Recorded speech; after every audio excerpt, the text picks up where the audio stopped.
Olha, como eu falei, é basicamente no viés da infância, não é? Uhum. Não foi igual, mas ela viveu numa região reenvolvida, rodeada por pessoas parecidas com as pessoas com as quais eu vivi. E a minha infância também não foi fácil, entendeu? Eu não vou dizer que fui infeliz, não é isso. Mas hoje a gente olhando para trás, a gente vê que é uma infância que era totalmente deslocada, né, do restante né, da política, da sociedade, de tudo.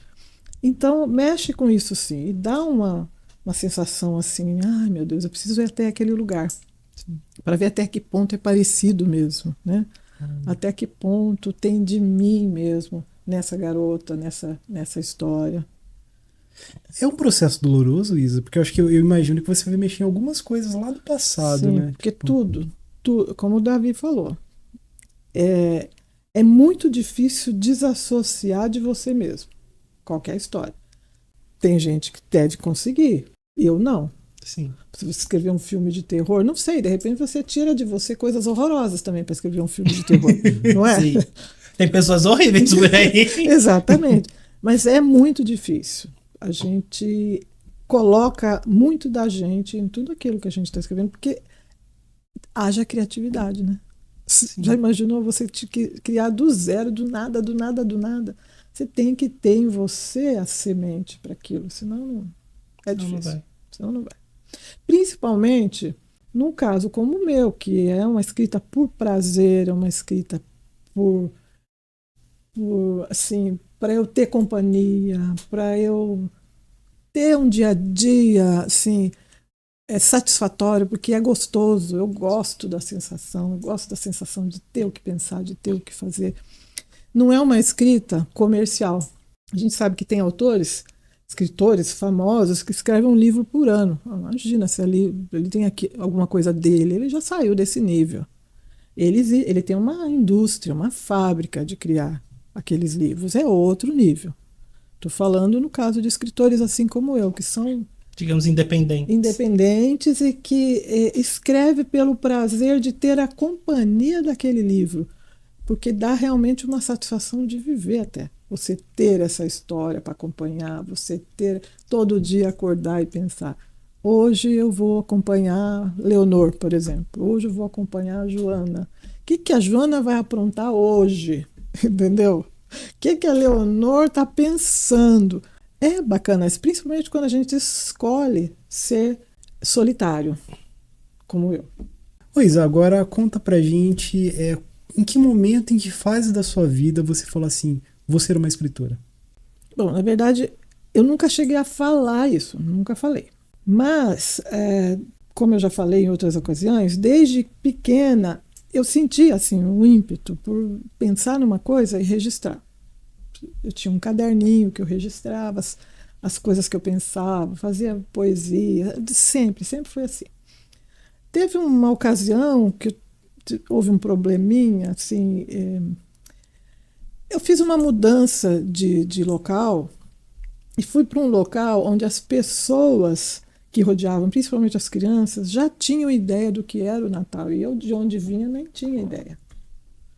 Então eu descobri aquilo, eu achava aquilo fantástico. Falei, meu Deus, Natal é uma coisa tão fantástica e tal. Aí eu falei, vou reescrever uma história. Eu devia ter 10, 11 anos. Vou escrever uma pequena história falando sobre uma garota que não conhecia o Natal. Aí eu fui escrevendo outras e outras e outras, comecei a escrever histórias maiores. E como escritor é aquele que escreve, então eu já me tornei uma escritora. A autora eu vou me tornar agora. O lançamento desse O primeiro escritor livro. é aquele que escreve, profissionalmente ou não.